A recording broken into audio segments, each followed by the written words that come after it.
Sir, हम एक ऐसे देश में रहते हैं जहां शराब और सिगरेट तो खुलेआम बेची जाते हैं, लेकिन सैनिटरी पैड को अखबार में लपेट के दिया जाता है जैसे कि आप कोई इलीगल प्रोडक्ट खरीद रहे हो या इलीगल प्रोडक्ट का एक्सेस पा रहे हो।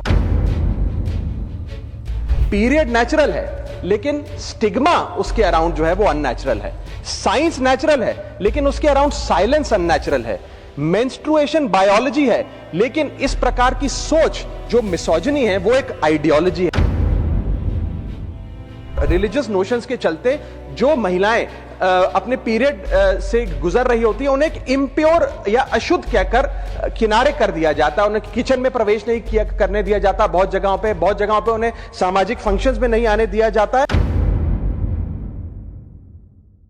सर, मैं आज एक मेंबर ऑफ पार्लियामेंट के तौर पे नहीं बल्कि एक ऐसे स्पोक्स पर्सन के तौर पर बात करना चाहता हूं जो स्पोक्स पर्सन भारत की आधी आबादी को रिप्रेजेंट करता है, और एक ऐसे विषय को इस बिल में इंक्लूड कराना चाहता हूं जो देश की आधी आबादी हर महीने फेस करती है। वो इशू है मेंस्ट्रुअल हेल्थ का और मेंस्ट्रुअल हाइजीन का।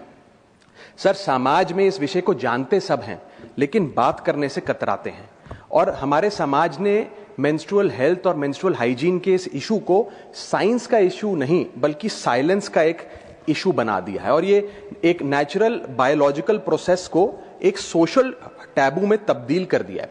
सर, ये विषय तो नेचुरल है, लेकिन इस पर बात ना करना अननेचुरल है। और इसी के साथ साथ सर, मैं ये भी कहना चाहता हूं कि आज भारत देश में लगभग 35 करोड़ से ज्यादा महिलाएं मेंस्ट्रुअल साइकिल की इस प्रोसेस से गुजर रही हैं, जिसमें से 120 मिलियन यानी कि 12 crore adolescent girls face menstrual hygiene and challenges every single year, and as a result 23 million girls यानी कि 2.3 करोड़ गर्ल्स हर साल स्कूल से ड्रॉप आउट हो जाती हैं, स्कूल जाना बंद कर देती हैं, क्योंकि वहां इनएडिक्वेट मेंस्ट्रुअल हेल्थ फैसिलिटीज हैं।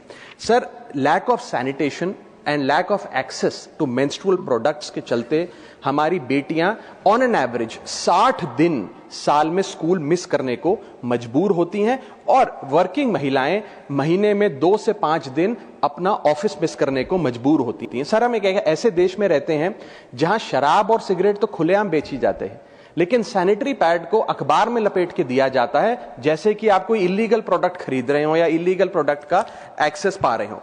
पीरियड नेचुरल है, लेकिन स्टिग्मा उसके अराउंड जो है वो अननेचुरल है। साइंस नेचुरल है, लेकिन उसके अराउंड साइलेंस अननेचुरल है। मेंस्ट्रुएशन बायोलॉजी है, लेकिन इस प्रकार की सोच जो मिसोजिनी है वो एक आइडियोलॉजी है। सर, और मैं इससे संबंधित 5 विषय उठाना चाहता हूं जो इस बिल में शामिल किए जाएं। मेरा पहला मुद्दा है कि मेंस्ट्रुअल हेल्थ और हाइजीन एक विमेन्स इशू नहीं, एक पब्लिक हेल्थ का मैटर है। सर, एक सर्वे बताता है कि मेंस्ट्रुअल हाइजीन के चलते लगभग 91.7% महिलाएं किसी न किसी प्रकार की एक बीमारी का शिकार होती हैं, जिसके चलते वे डॉक्टर के पास नहीं जा पाती हैं, क्योंकि एक सोशल स्टिग्मा इसके अराउंड अटैच कर दिया गया है और फीमेल डॉक्टर्स की कमी रहती है। सर, पीरियड और मेंस्ट्रुअल साइकिल के चलते 3 प्रकार की बीमारियां महिलाओं में देखी जाती है। पहली है रिप्रोडक्टिव ट्रैक्ट इंफेक्शंस, दूसरी है increased risk of cervical cancer, और थर्ड है सर यूरिनरी ट्रैक्ट इंफेक्शंस। इन इंफेक्शंस को ना असेस किया जाता है और ना इन बीमारियों का इलाज किया जाता है, क्योंकि ये एक सोशल टैबू और स्टिग्मा हमारे देश में बन गया है।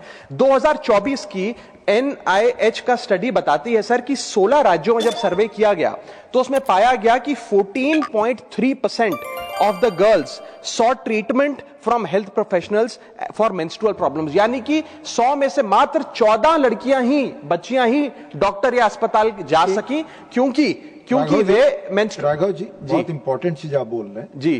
पर इसे बिल से जोड़कर बिल है, मैं सर इसमें अभी आने वाले समय में रिकमेंडेशंस दूंगा। मैं एक एक करके आ रहा हूं। मैं बिल्कुल जोड़ूंगा, बिल्कुल। मैं भली भांति जानता हूं क्या विषय है सर बिल का, अब चिंता ना करें, मैं जोड़ूंगा।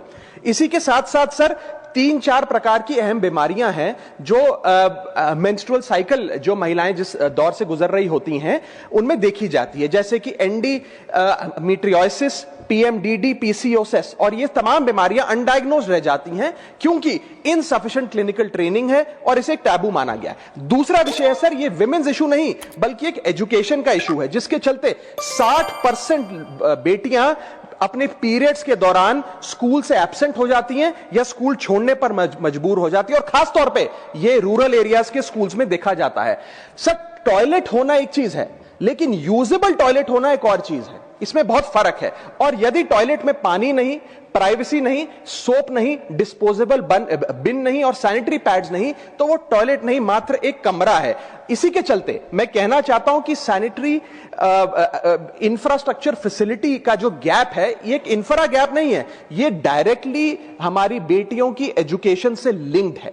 थर्ड प्रॉब्लम है सर कि ये विषय विमेन्स इशू नहीं बल्कि एक डिग्निटी का इशू हमारे देश में बन गया है। Sir, every day we see realities and cultural stigmas, और मैं कुछ स्टैटिस्टिक्स के आधार पे आपको बताना चाहता हूं कि डीप रूटेड कल्चरल टैबूज और रिलीजियस नोशंस के चलते जो महिलाएं अपने पीरियड से गुजर रही होती है, उन्हें एक इम्प्योर या अशुद्ध कहकर किनारे कर दिया जाता है। उन्हें किचन में प्रवेश नहीं करने दिया जाता, बहुत जगहों पे उन्हें सामाजिक फंक्शंस में नहीं आने दिया जाता है। और 33% ऑफ द विमेन, एक सर्वे के मुताबिक उन्होंने यह रिपोर्ट किया that they had no knowledge about menstruation before their first period arrived. यानी कि 1/3 महिलाएं ऐसी हैं जिन्हें अपने पीरियड के बारे में जानकारी भी नहीं थी कि ऐसी कोई चीज होती है, क्योंकि लैक ऑफ एजुकेशन है, एक सोशल टैबू है, एक स्टिग्मा है। 28% महिलाओं ने यह कहा एक सर्वे में कि वे आइसोलेटेड महसूस करती हैं मेंस्ट्रुएशन के दौरान, reflecting practices of temporary exclusion with in their house holds.